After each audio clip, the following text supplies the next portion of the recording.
Bismillahirrahmanirrahim. Qala al-musannif rahimahullahu ta'ala wa ajama an-naf'a bihi wa bi'ulumihi wa bikum fid daraini amin radhiyallahu ankum wa ibnu majahin wal hakim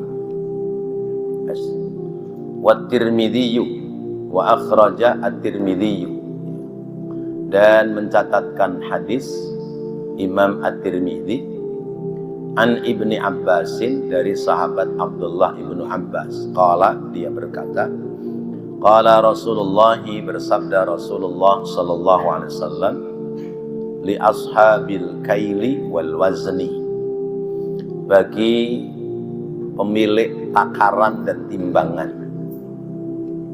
innakum, sesungguhnya kalian, qad walaitum amraini, sungguh kalian telah mempergunakan dua urusan, halaka, binasa, fihima, pada dua urusan itu, yaitu kecurangan dalam takaran dan timbangan, al-umamus salifatu, yaitu umat-umat yang terdahulu. Bapak-bapak, hadirin dan saudara-saudara, kembali kita mendapatkan nasihat-nasihat dari baginda Rasulullah sallallahu alaihi wasallam, utamanya bagi kita orang-orang yang ada pada dunia usaha, bahwa orang berusaha, berbisnis, berdagang itu harus jujur, karena pedagang, pengusaha, pebisnis yang jujur besok di hari akhirat tahta dhillil arasy yaumal qiyamah. At-tajir as-saduq al-amin yaumal qiyamati tahta dhillil arasy.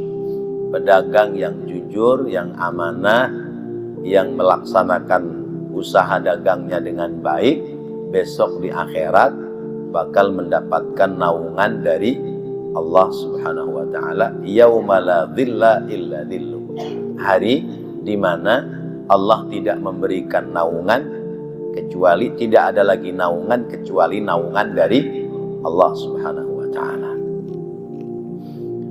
Karena itu berulang-ulang kali Rasulullah SAW memberikan nasihat kepada para pedagang, di antaranya adalah mengingatkan, karena orang-orang Madinah sebelum Islam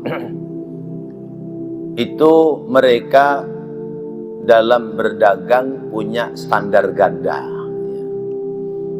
Jadi kalau beli pakai timbangan yang menguntungkan dia dan merugikan yang jualan.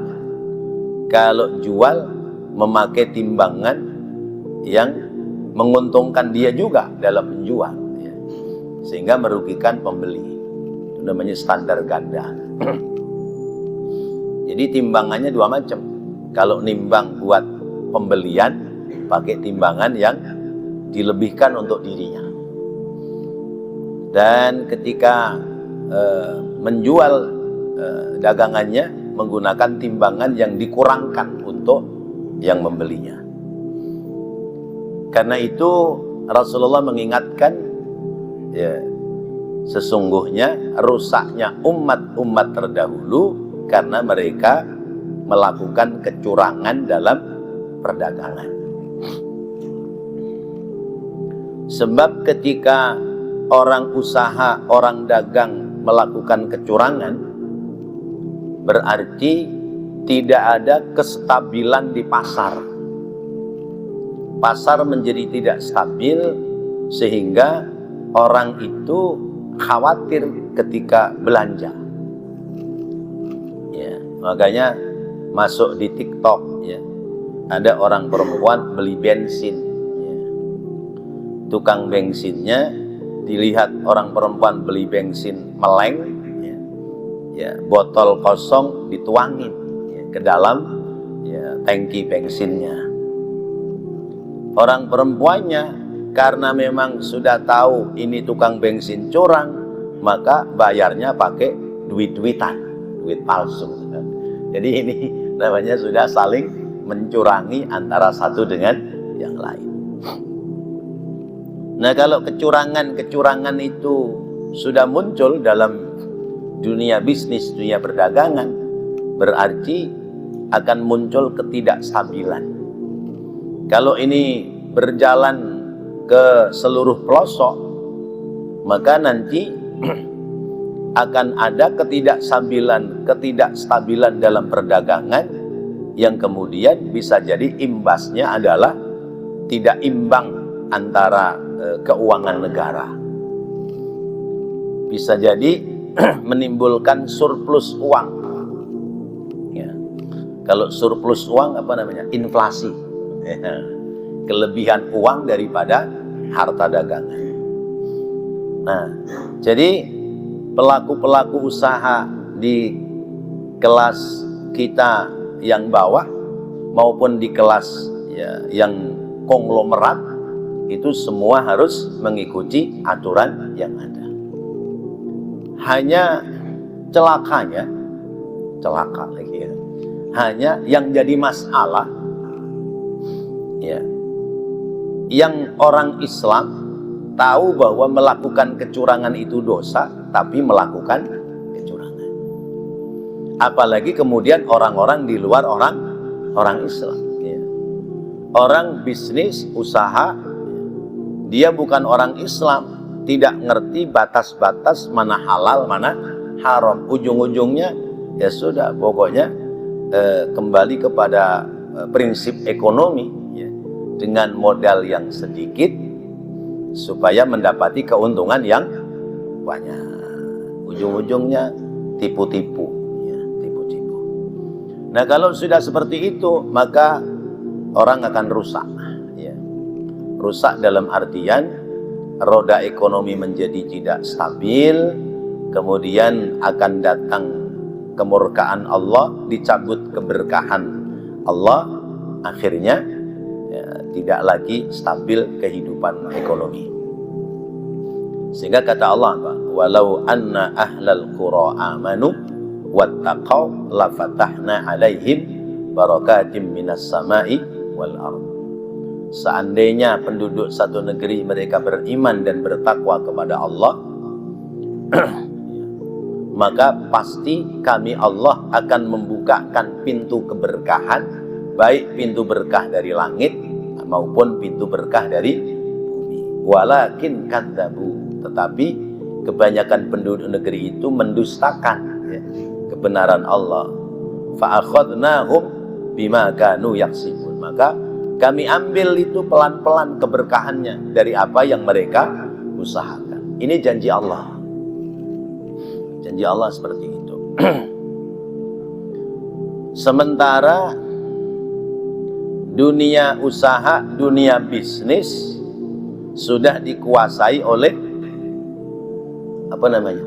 Cukong-cukong besar ya, pengusaha-pengusaha besar. Ya. Apa istilahnya? Naga apa cacing? Naga 9 apa cacing 9? 9 naga ya, 9 naga tuh. Coba naganya dirubah kayak jadi cacing, gimana ke caranya? Iya, Masya Allah. Jadi yang terjadi begitu, orang-orang kita itu ya bagian pekerja kasar ya. Satpamnya Abdullah, Abdurrahman, ya, Zainuddin, ya, Udin, gitu ya.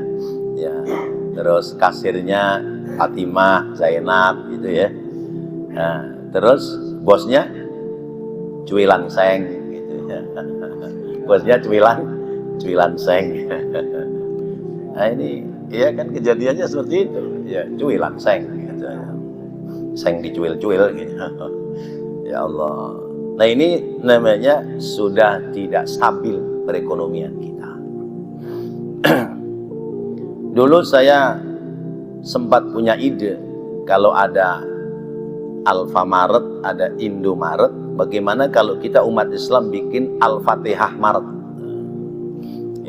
Bikin aja Al-Fatihah Maret. Dananya dari mana? Dihimpun dari dana umat. Dana umat. Satu RW ada berapa jiwa umat Islam? Ya. Kumpulin deh tuh sehari 1000. Ya, bisa nggak sehari 1000 kumpulin? Nah, sehari 1000, seminggu berarti 7.000. Ambil sebulan sekali, berarti 30.000 sebulan. Ya, kumpulin deh tuh. Ya, di data anggota, kumpulin. Ya. Kalau satu orang sebulan 30.000, kalau satu RW ada 1.000 aja, berapa itu? 1.000 kali 30, ya, 30 juta. Ya, ya. Seminggu 30 juta kali 4 minggu, berapa itu? Tahu ngitung apaan dah nih? Ya, 30 juta kali 4, 120 juta. Ya. Sebulan 120 juta itu satu RW. Misalnya dihimpun, ya, satu kelurahan berapa RW? 17 RW. Ya, kali 12 juta, berapa? 120 juta kali 17. Banyak banget ini. Banyak banget tuh. Iya. Kumpulin, ya, penanggung jawabnya siapa? Ya, sewa ruko pasar. Ngambil barang langsung dari pabrik. Ya. Buka depot. Pedagang-pedagang kita belanjanya ke situ. Apa mau pakai sistem koperasi atau sistem apa? Ya. Nah, itu depotnya namanya Fatihah Maret. Ya, harganya jauh lebih murah dari Maret yang ada. Manajernya siapa? Yang jujur, Pak Najib. Jadi manajer. Ya. Iya, cari yang jujur. Oh, ini bukan ngomong ngawur ini. Bisa digerakkan seperti itu. Ya. Nah, udah deh tuh, semua belanjanya ke situ. Warung-warung bisa jualan lebih murah daripada pasar Maret. Kira-kira pasar Maret tutup nggak? Iya, ganti Al-Fatihah Maret.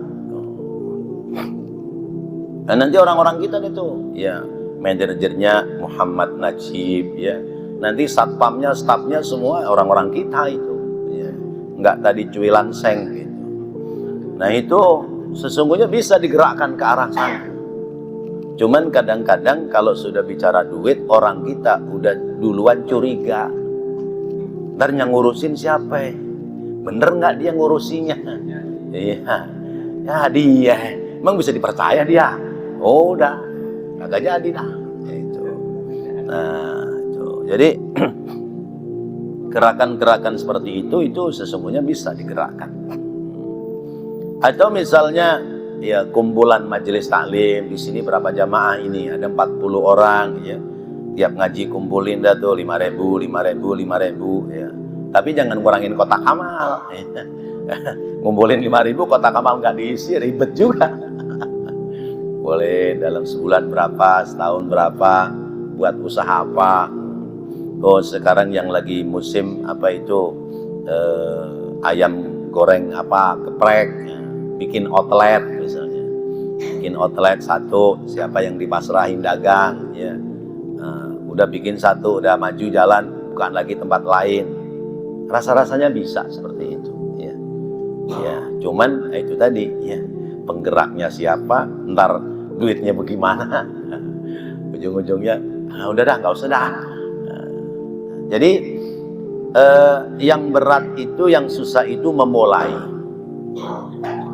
Itu bos-bos Maret yang ada itu dulu berangkatnya juga dari kecil, tidak tiba-tiba jadi besar.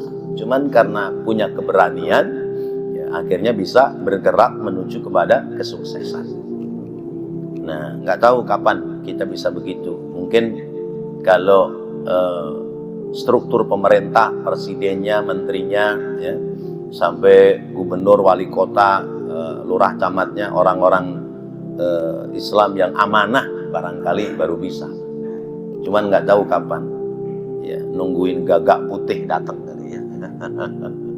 Ada gagak putih, ya, gagak hitam, burung gagak itu hitam. Nungguin burung gagak putih, ya, kagak datang. Ya Allah. Wa Ibnu Majahin wal Hakim. Ya, ini ide-ide yang pernah saya tuangkan, sekalipun sampai hari ini itu belum terlaksana. Wa Ibnu Majahin wal Hakimu, hadis riwayat Imam Ibnu Majah dan Imam Al-Hakim, an Ibni Umar, dari sahabat Abdullah bin Umar, qala, dia berkata, aqbala Rasulullah sallallahu alaihi wasallam, ya, menghadap, ya, menghadap itu berhadapan, ya, ya, atau menghadapi, ya. Aqbala, menghadapkan Rasulullah sallallahu alaihi wasallam, faqala, ya, menghadapkan di hadapan orang-orang muhajirin, para sahabat.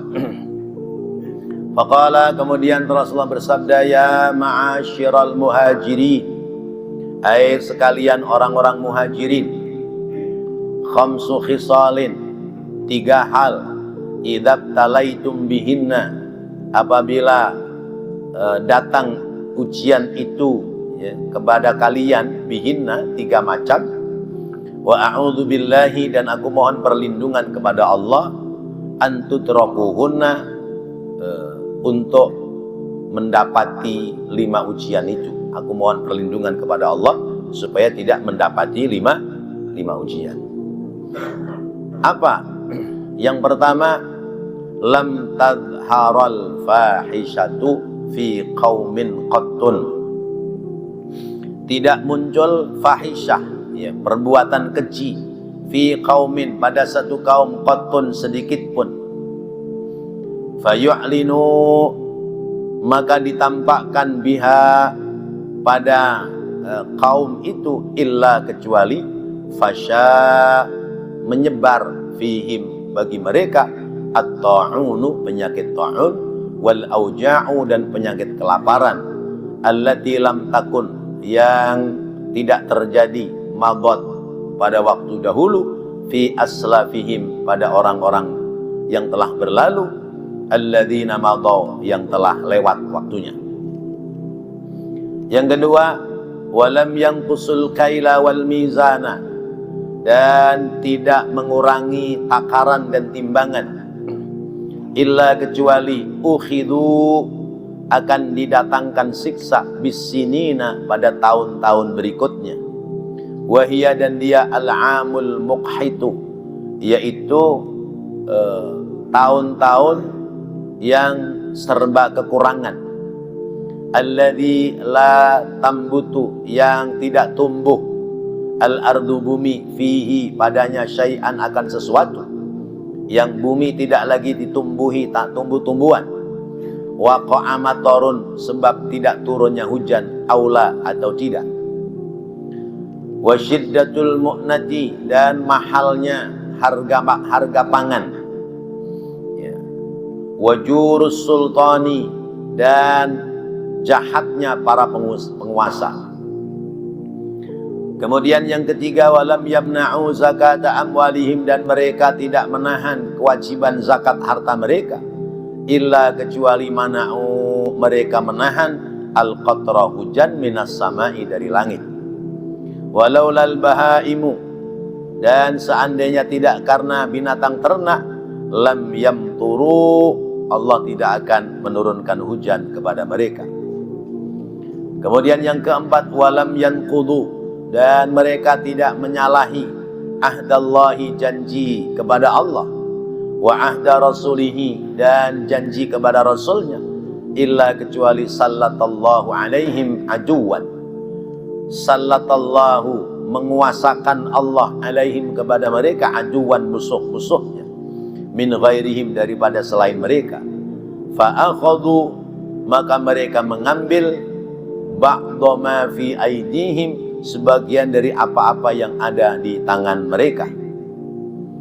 Kemudian yang kelima, walam yahkum a'immatuhum bi ghairi kitabillahi, dan tidak menentukan hukum, ya, pemimpin-pemimpin mereka selain daripada menggunakan kitab Allah, wa yatakhayyaru, dan memilih-milih, fima, dari apa-apa, anzalallahu, yang Allah telah turunkan, illa, kecuali, ja'alallahu, Allah akan menjadikan, ba'sahum, siksaan kepada mereka, bainahum, yang terjadi di antara mereka. Bapak-bapak, hadirin dan saudara-saudara, ini 5 pekerjaan yang bisa menjadikan sebab musibah buat kita. Rasulullah mengatakan 5 pekerjaan bisa menjadikan 5 musibah buat kita. Tapi aku berdoa supaya 5 pekerjaan ini tidak terjadi untuk umatku. Artinya ini masuk pada kategori nubuatur Rasul, prediksi Rasulullah Sallallahu Alaihi Wasallam. Namanya hadis nubuah. Apa itu 5 hal yang bisa membuat musibah dalam kehidupan? Yaitu kalau tidak muncul fahisyah, perbuatan keji, kalau tidak muncul perbuatan keji, maka hidup itu menjadi berkah. Al-fahisyah ay az-zina atau al-maksiat. Perbuatan keji itu antara lain adalah perbuatan zina atau maksiat yang lain. Kalau umat itu tidak melakukan perbuatan maksiat, umat itu tidak melakukan perbuatan zina, maka umat itu akan mendapatkan keberkahan dari Allah Subhanahu wa Ta'ala.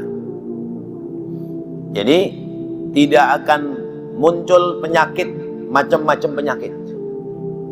Tidak akan timbul berbagai macam penyakit. Tapi kalau kemaksiatan merajalela, perbuatan zina sudah terang-terangan, maka akan muncul merata penyakit, yaitu at-ta'un wal auja'. Ta'un itu apa? Lepra ya. Ya, kusta ya. Ta'un, kusta, lepra ya. Ya. Kemudian penyakit auja', kelaparan. Jadi kalau kemaksiatan sudah merajalela, perbuatan dosa semisal zina sudah merajalela, maka Allah akan turunkan penyakit ta'un dan auja'. Ya. At-ta'un itu takhruju ma'a lahibin fil abati wal asabi'i wa fi sairil badani wa yasudu ma haulaha, yaitu keluar dari dalam kulit, dari dalam daging-dagingnya itu, ya, atau jari jemarinya, dari seluruh badan pada jebot, apa namanya jebot, ya, ya, pada copot, pada rontok, pada putus, pada rontok. Nah, kemudian menjadi menghitam itu badannya, itu namanya ta'un. Wa ammal wabah, adapun wabah itu jadi wabah, ya, ya, wabah, ya, itu penyakit yang bermacam-macam, ya, jenis penyakit yang macam-macam, ya, ya, wabah namanya. Seperti misalnya yang lalu ada wabah namanya corona, ya. Corona itu dulu merek mobil, ya, belakangan jadi penyakit, ya. Dulu kan ada lagunya, walau corona, oh mas kawinnya, ya, ya, itu jadi penyakit, ya, virus, ya, virus mematikan. Nah itu karena sebab kemaksiatan telah merajalela. Berarti apa yang diprediksikan oleh Rasulullah terjadi nggak? Terjadi. Jadi kalau orang itu sudah banyak yang zina, banyak berbuat maksiat, maka akan timbul berbagai macam penyakit. Penyakit zaman sekarang kan macam-macam, ya. Ya, kalau orang dulu mah penyakit itu ya flu, pilek, batuk gitu ya. Sekarang macam-macam. Nama penyakitnya aja kita nggak pada hafal. Itu pertama, ya. Berarti tugas kita adalah menghentikan perbuatan fahsyah, ya, menghentikan perbuatan keji, perbuatan munkar, tentu sesuai dengan kemampuan kita masing-masing. Menghentikan merajalelanya perbuatan zina, ya. Itu pertama. Kemudian yang kedua, kalau orang itu tidak mengurangi timbangan dan takaran, maka hidup ini menjadi makmur karena sebab tanaman itu subur. Ya. Tanaman subur, tumbuh-tumbuhan saben ditanam menghasilkan buah. Karena orang tidak mengurangi, tidak mencurangi takaran dan timbangan.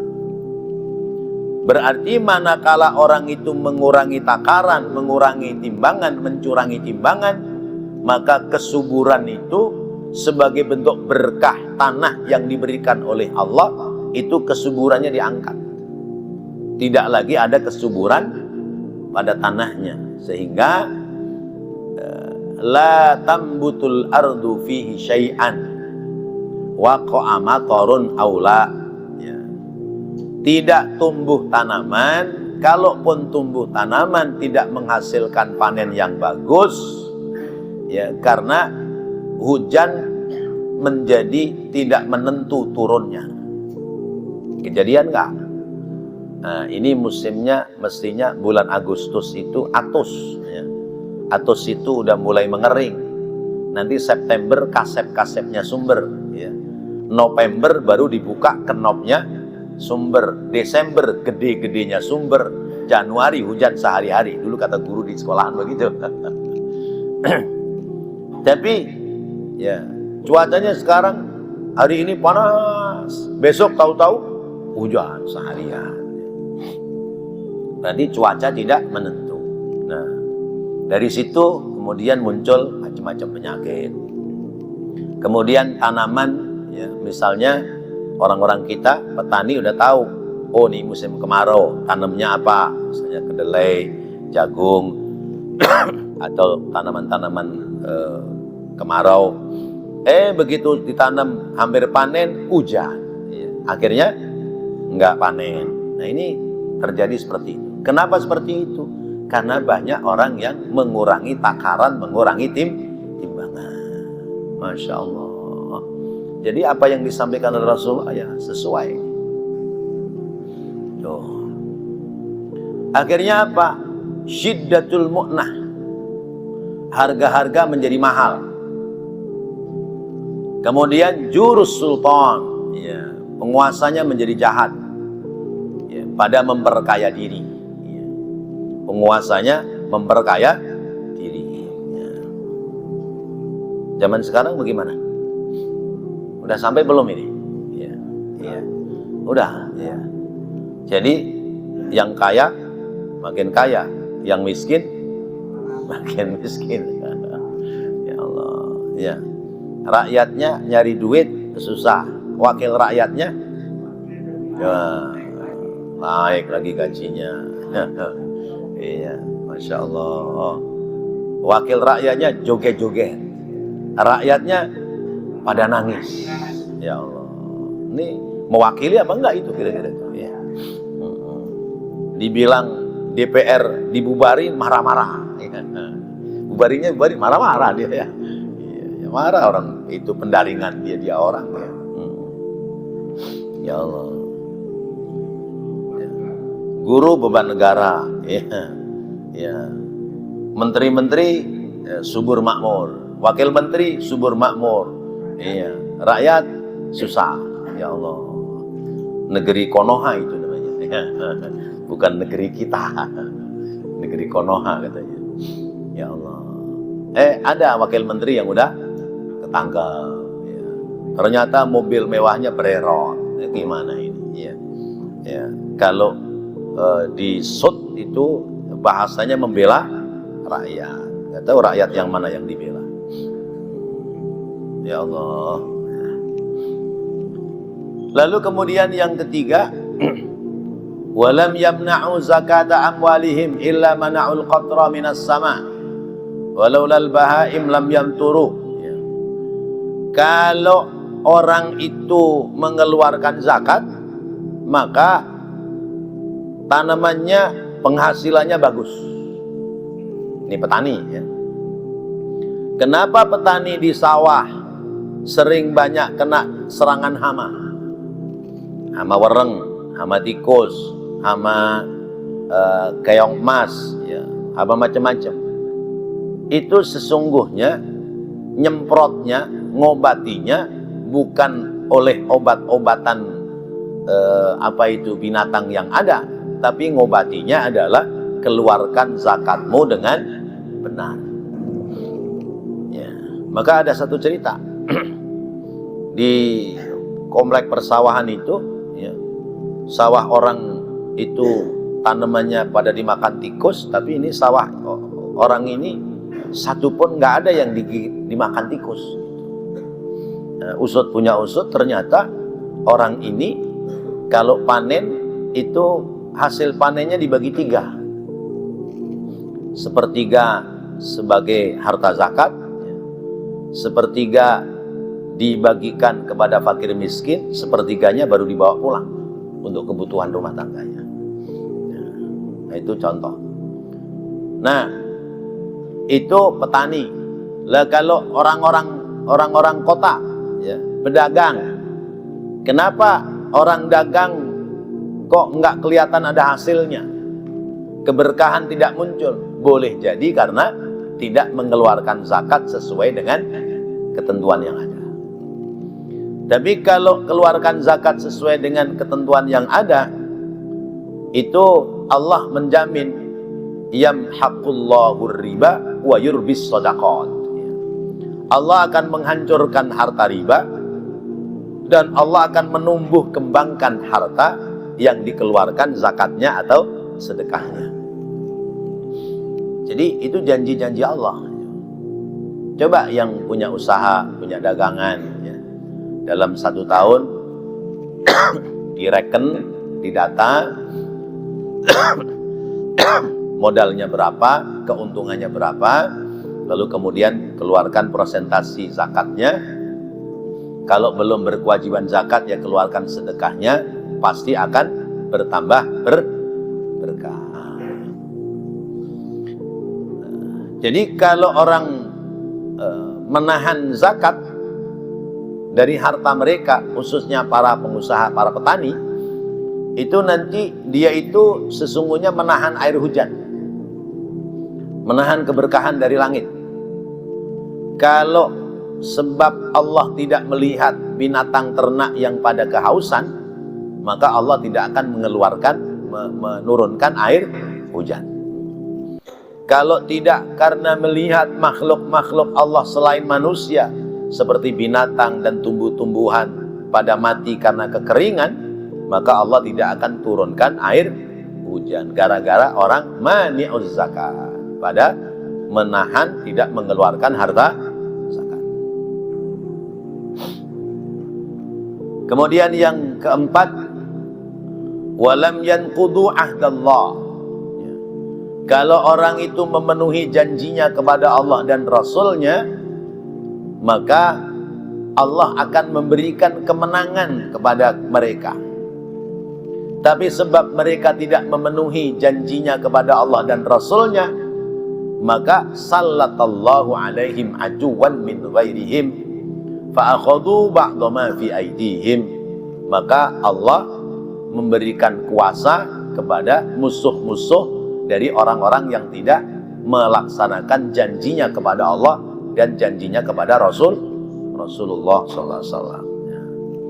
Janji kepada Allah, janji kepada Rasul, artinya adalah tugas kewajiban kita sebagai umat muslim untuk melaksanakan ibadah itu diabaikan. Kalau orang Islam sudah mengabaikan kewajiban ibadah, maka Allah mengkuasakan orang-orang luar Islam untuk menguasai orang Islam. Kejadian nggak ini begini? Ya, Bapak pernah ke daerah PIK 1 sana? Belum? Ya, sekali-sekali bolehlah jalan-jalan ke sana, biar tahu. Ya, di daerah mana itu namanya? Kapuk Muara sana. Ya. Itu kalau Bapak ke sana, itu ada pintu gerbang yang masuk. Itu kalau udah masuk ke sana, Bapak terasa tidak lagi di Indonesia, ya, karena itu banyak naga-naga yang dipasang di sana. Makanya bagaimana caranya naganya diganti, dirubah jadi cacing, gitu, ya. Itu terasa udah kayak keluar negeri. padahal masih di kampung sendiri. Nah ini PIK 2 itu sepanjang dari Pandeglang, Serang, Banten itu sampai ke nanti daerah Karangbolong apa itu. Nah itu sudah dimulai pembangunannya. Ya, sudah dibebaskan dengan harga yang murah, ya. Dan sekarang sudah mulai dikapling-kapling dan diperjualbelikan dengan harga yang mahal. Ya. Yang beli siapa? Bukan lagi orang-orang kita. Yang beli orang lain. Nah ini berarti sallallahu alaihim aduwan. Allah menguasakan kepada orang-orang yang menyelisihi terhadap kalangan umat Islam. Sampai masjid dibongkar, tempat-tempat ibadah, madrasah dihancurkan, ya, suruh pindah dan sebagainya. Nah ini satu bukti. Ya. Lalu bagaimana nih caranya kalau sudah seperti ini? Ya. Apa harus didiamkan? Kalau didiamkan ya pelan-pelan berarti sebagaimana diprediksikan oleh calon presiden dulu 2030 Indonesia bubar. Wah, kita ngeri itu kalau Indonesia bubar, kan bagaimana kita ya? Ya Allah. Nah, ya mudah-mudahan tidak sampai terjadi hal seperti itu. Ya, kita berharap Allah kirimkan pemimpin-pemimpin yang lebih berpihak kepada kalangan kita umat Islam. Kemudian yang kelima, walam yahkum a'immatuhum bighairi kitabillah. Kalau pemimpin-pemimpinnya menggunakan hukum-hukum Allah, kalaupun tidak menggunakan Al-Quran dan Sunnatullah secara langsung, tetapi menggunakan hukum keadilan, melakukan hukum keadilan yang tentu mengambil dari intisari Al-Quran dan As-Sunnah, maka Allah akan menjadikan umat ini menjadi berkah. Tidak ada yang terdolimi. Tapi ketika hukum-hukum yang dipergunakan itu hukum-hukum yang sudah tidak menggunakan ketentuan kebenaran agama, yang terjadi adalah ja'alallahu ba'sahum bainahum. Nah, sekarang sudah kelihatan ya. Kalau yang mencuri orang miskin, yang dia hidup susah buat makan, nyurinya buat makan, ditangkap, diadili, ya. Kena pasal, ya 3 bulan atau 1 tahun gitu. Tapi kalau yang mencuri itu orang-orang besar, yang dicuri itu jumlah banyak, itu bebas, ya. Bagi rata tuh katanya, ya. Ya, nah ini berarti keadilan sudah tidak merata. Maka mana makna keadilan sosial bagi seluruh rakyat Indonesia? Nah, kita sebagai orang awam, masyarakat kecil, yang tentu ikhtiar kita tidak bisa lebih maju daripada orang-orang yang punya kewenangan, setidaknya ikhtiar kita dalam doa dan juga ikhtiar kita dalam memperbaiki akhlak dan perilaku kita sehari-hari, supaya kemudian Allah menggerakkan ya pemimpin-pemimpin kita diberikan hidayah sehingga lebih berpihak kepada pribumi, utamanya kalangan umat Islam. Amin ya rabbal alamin. Wallahu a'lam bissawab. Mudah-mudahan menjadi ilmu yang bermanfaat. Rabbana taqabbal minna innaka anta